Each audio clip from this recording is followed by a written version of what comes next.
السلام علیکم ورحمۃ اللہ وبرکاتہ۔ آج آپ دوستوں کی خدمت میں کھمبی لے کر حاضر ہوئے ہیں۔ یہ ریگستان کی سوغات ہے، خاص طور پہ صحرائے تھر، چولستان اور راجستھان کے علاقے میں پائی جانے والی، بارش کے بعد یہ پائی جاتی ہے۔ عموماً اس کو کھمبی، کھمب، ہندی میں کھمب، پنجابی میں کھمب، سندھی میں کھمبی، انگریزی میں مشروم کہا جاتا ہے۔ اس کی ویسے تو بہت اقسام پائی جاتی ہے، لیکن بالخصوص چولستان، راجستھان اور صحرائے تھر میں یہ قسم عام پائی جاتی ہے۔ اس میں بھی 2-3 اقسام پائی جاتی ہیں، لیکن یہ قسم جو ہے زیادہ پائی جاتی ہے۔ تو یہ مٹی، گرد و غبار سے لت پت ہوتی ہے، اس کو صاف کیا جاتا ہے، اس کا ترکاری بنا کر کھائی جاتی ہے جو انتہائی لذیذ ہوتی ہے۔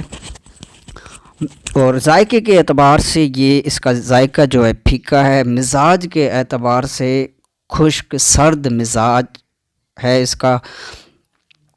تو سالن بنانے کے حوالے سے جب بھی اس کا سالن یا ترکاری بنائی جائے تو اس میں گرم مسالہ جات کا زیادہ سے زیادہ استعمال کیا جائے، کیونکہ یہ قابض ہے، قبض پیدا کرتی ہے، سودا پیدا کرتی ہے، یعنی جسم میں خشکی پیدا کرتی ہے۔ اس لیے اس کی ترکاری بناتے وقت بالخصوص دار چینی، زیرہ، ادرک، لہسن، اس طرح کے بڑی الائچی، اس طرح کے مسالہ جات جو گرم ہوں ان کا زیادہ سے زیادہ استعمال کیا جائے تاکہ اس کی اصلاح ہو جائے۔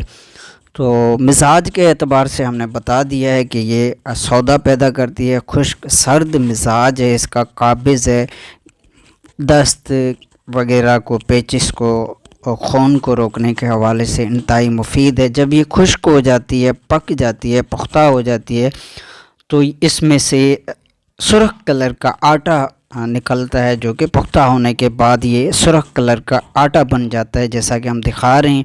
اس میں آٹا ہوتا ہے جو پختہ یعنی پک جانے کے بعد یہ سرخ ہو جاتا ہے۔ تو اس طرح یہ کھمبی کی اقسام ہے، مزید بھی بہت اقسام ہے، لیکن یہ عام پائی جانے والی قسم ہے۔ اس کو اچھی طرح ترکاری بناتے وقت اچھی طرح اس کو دھو لینا چاہیے، صاف کر لینا چاہیے، کیونکہ اس میں ریت مٹی زیادہ ہوتی ہے، تو اس لیے بہتر انداز سے انتہائی مہارت کے ساتھ اس کو صاف کیا جائے، اور اس کے بعد اس کو چھوٹے چھوٹے گول چپس نما اس کو کاٹ کر اس کے بعد اس کی ترکاری پکائی جاتی ہے، جو کہ کھانے میں انتہائی لذیذ، ٹیسٹی ہوتی ہے، بہترین ذائقہ ہوتا ہے۔ تو یہ ایک کھمبی کا مختصراً تفصیل تھا۔